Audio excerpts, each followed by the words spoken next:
Hola a todos, espero estén muy bien. En este video hablaremos sobre el supuesto de homoselasticidad o varianza constante, el cual está relacionado con el problema de heteroselasticidad.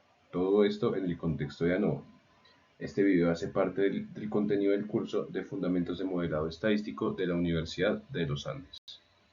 Para entender lo anteriormente mencionado, vamos a tener un contexto en el que se toma el tiempo de trayecto de un punto A a un punto B para el factor tipo de carro. Este factor cuenta con 4 niveles, los cuales son carro económico, carro sedán, carro tipo SUV y carro deportivo. Es por esto que tenemos 200 entradas o datos, lo cual corresponde a 50 datos por cada uno de los tipos de carro. Teniendo en cuenta lo anteriormente planteado, se genera un ANOVA. Esto se genera teniendo en cuenta lo que ya hemos visto a través de estos videos complementarios y el curso. Y es que en RStudio podemos generar el ANOVA a partir de la función A o B, en donde tenemos el tiempo trayecto como variable de respuesta y variable explicativa del carro. Teniendo en cuenta entonces el resumen de este ANOVA, podemos decir que el factor carro es un factor significativo, dado que tiene un p-value mucho menor a una significancia del 5%. Teniendo en cuenta esto, surge la pregunta, ¿se cumple el supuesto de homoselasticidad? Este supuesto trata de que las varianzas de la variable de respuestas son iguales entre todos los niveles del factor. Esto debido a que la ANOVA compara medias, pero para poder hacerlo de forma válida necesita que la variabilidad dentro de cada grupo sea similar. Si un grupo tiene valores muy dispersos y otro muy concentrados, la comparación de medias se vuelve injusta o sesgada. ¿Cómo podemos verificar si se cumple este supuesto? Eso lo podemos hacer a priori teniendo en cuenta este gráfico de dispersión del tiempo de trayecto por tipo de carro. Aquí podemos ver en el eje Y el tiempo de trayecto en minutos y en el eje X cada uno de los niveles del factor. De este gráfico es importante notar que el grupo o nivel de carro SV presenta una mayor variabilidad, mientras que los otros grupos muestran una dispersión menor y más homogénea. Esto sugiere que podría estar violándose el supuesto de homoselasticidad requerido para el ANOVA. En este caso, para el supuesto de homoselasticidad, tenemos el Levine test. En este caso, esta es una prueba que está sujeta a una prueba de hipótesis, al cálculo de un estadístico de prueba y la comparación contra un estadístico crítico con el fin de verificar si se cumple o no el supuesto de homoselasticidad. En este caso, este test se corre haciendo uso de la fórmula que se presenta en pantalla, donde se tiene otra vez la variable de respuesta, que es el tiempo de trayecto, explicada por el factor, que en este caso es carro. En este caso es posible observar que el p-value es menor a una significancia. Esto quiere decir que debo rechazar la hipótesis nula. En este caso, la hipótesis nula es que se cumple el supuesto de homoselasticidad, es decir, que todas las varianzas son iguales, y la hipótesis alterna es que al menos una de estas es diferente, por lo cual ya no se cumple el supuesto. ¿Qué implicaciones tiene que no se cumple este supuesto? Primero, el nivel de significancia de la ANOVA ya no es válido. ¿Por qué? Porque el p-valor puede ser incorrecto, el ANOVA puede detectar diferencias entre medias que en realidad no existen. Esto está relacionado con el error de tipo 1. Segundo, los intervalos de confianza son incorrectos, pues subestiman o sobreestiman la variabilidad real. Y tercero, las comparaciones post-hoc que se han visto como contrastes simples o múltiples tradicionales también dejan de ser varios. Tukey asume, por ejemplo, que todas las varianzas son iguales.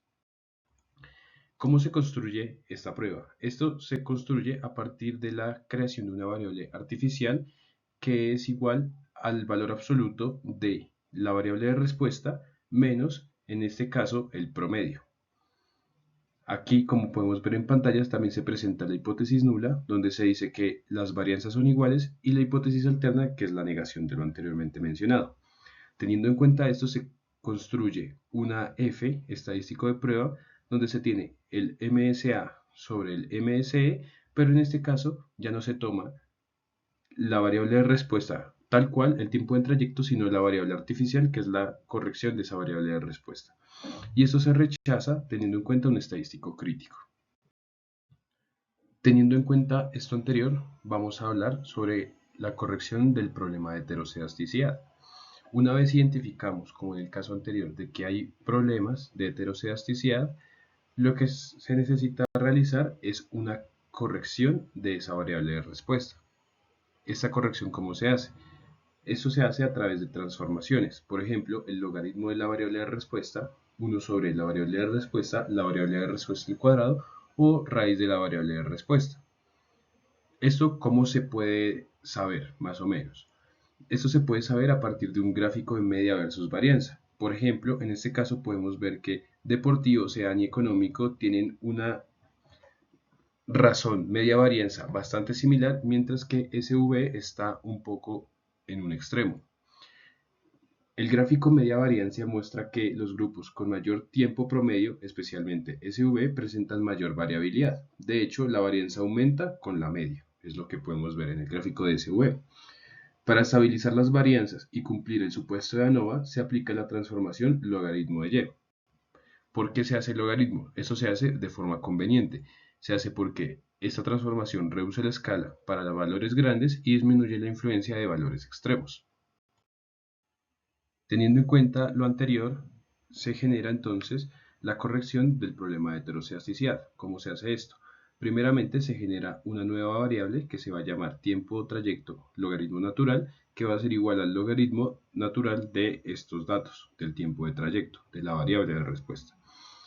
Después de esto vamos a generar una ANOVA, que es la ANOVA en logaritmo natural, que es el mismo ANOVA, sin embargo, la variable de respuesta en este caso es la variable que generamos anteriormente. Teniendo en cuenta esto, generamos nuestro resumen de ANOVA encontrando que el factor carro sigue siendo igualmente significativo, dado que su p-value es mucho menor a una significancia del 5%.